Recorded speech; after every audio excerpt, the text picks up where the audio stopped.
Ini adalah hal-hal yang wajib kamu ketahui sebelum kamu memulai diet. Assalamualaikum warahmatullahi wabarakatuh. Teman-teman, kembali lagi bersama saya Muhammad Deka. Kali ini saya ingin berbicara tentang hal yang paling penting sebelum kita memulai diet. Ada hal-hal yang memang harus kita ketahui sebelum kita memulai diet. Supaya apa? Supaya diet kita tidak asal-asalan dan kita bisa mencapai goals yang memang pingin kita tuju. Jadi, apa yang memang sudah kita lakukan itu nggak sia-sia, teman-teman. Nah, apa sih sebenarnya hal yang paling penting sebelum kita memulai diet? Ketika kita mau memulai diet, hal yang paling penting untuk kita ketahui, yang pertama adalah BMR, yang kedua adalah TDEE atau kebutuhan kalori harian. Apa aja sih itu? Oke, kita bahas satu-satu. BMR, singkatan dari basal metabolic rate, adalah kebutuhan kalori yang paling dasar dari tubuh kita. Sekarang kita coba analogikan bahwa tubuh kita ini adalah sebuah mobil ya. Untuk mobil itu bisa menyala, maka butuh bensin. Mobil ini adalah tubuh kita, bensin ini adalah kalori. Ketika mobil kita nyalakan, mobil tetap mengkonsumsi bahan bakar. Begitu juga tubuh kita. Walaupun kita seharian nggak ngapa-ngapain, kita cuma tiduran, rebahan, tubuh kita tetap butuh kalori. Nah, itu yang namanya BMR. Fungsinya untuk apa? Fungsinya untuk menjalankan organ-organ yang ada di dalam tubuh kita. Seperti jantung, paru-paru, pencernaan, dan segala macam. Dan BMR ini nilainya lumayan besar, teman-teman.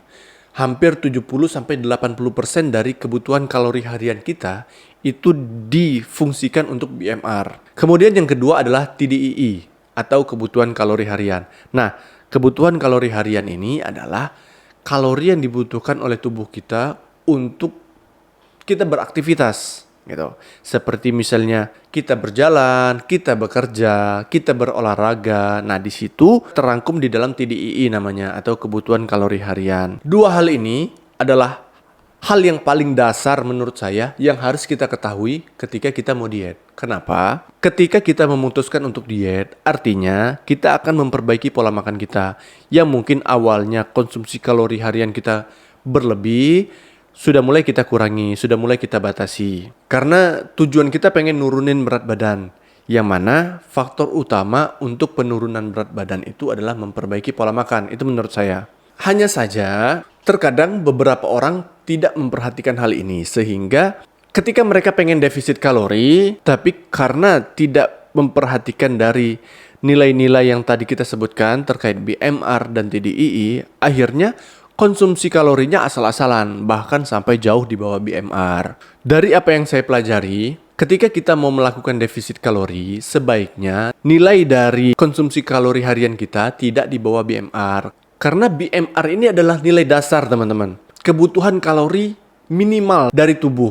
Ketika kita mau melakukan defisit kalori, maka saran saya, konsumsi kalori harian kita cukup di bawah TDEE atau kebutuhan kalori harian. Jangan sampai di bawah BMR. Sebenarnya gampang kok kalau kita pengen mencari berapa sih kebutuhan kalori harian kita, berapa sih BMR kita. Teman-teman tinggal cari di Google, itu banyak sekali website, aplikasi yang membantu kita untuk bisa menghitung itu. BMR itu nilainya pasti di bawah TDEE. Anggaplah misalnya kita ambil contoh saya pribadi. BMR saya itu di angka 1600-1700-an. Sedangkan kebutuhan kalori harian saya itu di angka 2400. Nah, kita punya nilai acuan nih, teman-teman. BMR itu adalah ambang paling bawah, TDEE itu ambang paling atas. Jadi BMR saya 1600, kebutuhan kalori harian saya 2400. Artinya, ketika saya mau defisit kalori, cukup defisit kalori dari kebutuhan kalori harian. Dan saran saya, ketika kita mau melakukan defisit kalori, jangan terlalu banyak. Misalnya nih, kebutuhan kalori harian saya kan 2400. Maka cukup kurangin 100 atau 200 aja. Jangan terlalu banyak-banyak, jangan terlalu ekstrim. Karena apa? Ketika kita mau memulai diet, kita mulai membentuk kebiasaan baru. Yang biasanya mungkin kita makannya banyak, tiba-tiba harus berubah secara drastis, harus makan sedikit. Hal ini butuh penyesuaian, teman-teman. Ketika perubahannya drastis, yang paling ditakutkan adalah kita tidak bisa konsisten menjalankannya. Yang saya yakini adalah ketika kita pengen ngerubah sebuah kebiasaan, kebiasaan itu nggak bisa serta-merta langsung dirubah drastis 180 derajat, harus pelan-pelan. Begitu juga ketika kita ingin melakukan defisit kalori. Defisit kalori itu nggak bisa langsung drastis, teman-teman. Biasanya kita makan 3 kali, ngemil 2 kali, tiba-tiba harus langsung berubah makan cuma sekali atau 2 kali tanpa ngemil sama sekali. itu nggak akan bertahan lama. Jadi, kalau misalnya teman-teman pengen defisit kalori, saran saya cukup 100 maksimal 200 kalori aja yang dikurangin.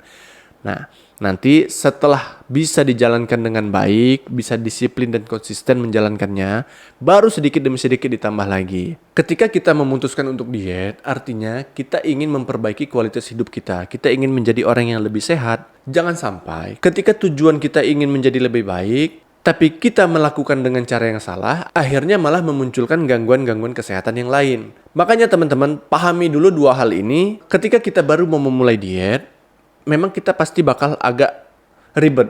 Kenapa? Karena kita harus hitung-hitung kalori. Berapa kalori yang masuk, berapa kalori yang keluar. Saya pun juga dulu awalnya begitu. Di awal itu ya saya pakai timbangan. Misal kayak nasi 100 gram itu berapa kalori, nasi 150 gram berapa kalori. Tapi hal itu cuma saya lakukan di awal aja. Karena ketika saya sudah terbiasa misalnya makan nasi 200 gram, ya kita udah tahu takarannya. Di awal memang agak ribet, tapi ketika itu sudah menjadi kebiasaan, ya kita udah hafal sendiri kok teman-teman. Ketika kita makannya sudah agak berlebihan, kita udah tahu nih, oh ini udah kayaknya udah terlalu over nih. Di situ kita bisa nge-rep. Ya ketika kita mau memulai diet, di awal ya agak ribet, nggak apa-apa lah teman-teman. Tujuannya toh kita juga pengen sehat kan. Ketika ini nanti udah rutin kita jalani, insya Allah semuanya akan jadi lebih gampang. Gitu teman-teman, mungkin segitu dulu video dari saya. Terima kasih udah nonton video saya. Like kalau memang video ini bermanfaat. Jangan lupa juga share ke teman-teman yang mungkin membutuhkan.